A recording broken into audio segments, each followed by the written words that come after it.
Welcome. A central claim of Christianity is that Jesus is the Son of God. But here's the question. Did he ever actually come right out and say it himself?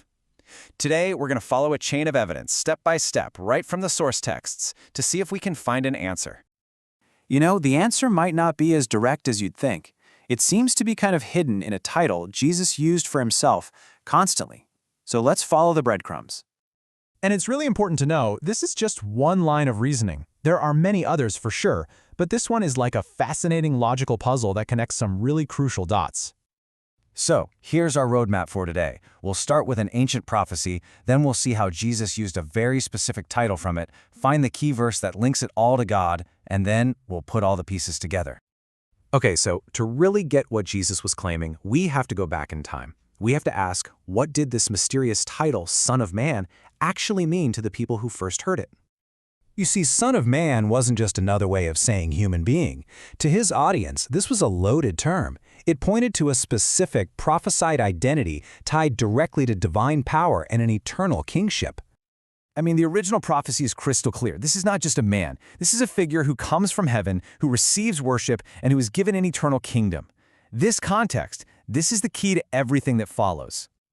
Okay, so that's the prophecy. Now let's turn to Jesus himself. He didn't just use this loaded title once or twice, he consistently and very deliberately applied it to himself. And he didn't use it in some vague, abstract way either. When you look at the texts, you see him applying this specific title to everything: his life on earth, his authority right there in the present, and his ultimate destiny. First, he connects the title directly to his own humble life. He's not talking about some far-off figure in the sky. He's describing his own reality right here on the ground. Then he claims something absolutely astonishing for the Son of Man: the authority to forgive sins. Now, in that culture, this was a power that belonged to God and God alone. And right after saying this, he performs a miracle, directly linking himself, the I in the story, with the power of the Son of Man. And finally, he uses the title to predict his own specific fate, his suffering, death, and resurrection. This isn't some general prophecy. It's a personal prediction about what's going to happen to him, the speaker. Okay, so point 1, Son of Man is a divine title. Point 2, Jesus applied it to himself, constantly. Now for the verse that connects it all. This is the linchpin. Okay, notice the critical phrase here. The Son of Man doesn't just come in his own glory, he comes in his Father's glory. This one little verse forges a direct, familial link between this divine figure and someone he calls his Father. So this immediately raises the critical question, right?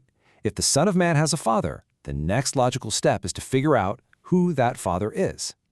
And the texts don't leave it a mystery. In another passage, the father of the Son of Man is identified explicitly. It's God the Father. Boom, the connection is made. So now that we have all the pieces on the table, let's go ahead and assemble the argument. When you lay it all out like this, you can really see the chain of reasoning. The prophecy defines the Son of Man. Jesus says, "That's me." He then links the Son of Man to his Father, and the texts identify that Father as God. So, what's the conclusion? By consistently calling himself the Son of Man who shares his Father's glory, Jesus was making an implicit but unmistakable claim. He was, in fact, the Son of God. And this is why it's so pivotal. This claim, which would become a cornerstone of Christian belief, wasn't just pulled from thin air.